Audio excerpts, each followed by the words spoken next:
đang fly đây nè, tập mà khơi nè. Ôi mà cọp nè. Nó fly lọ tiết đây. Đang túi fly lọ vừa tiết là fly. Ba hả? Lọ này.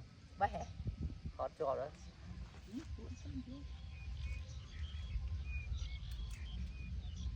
Ừ.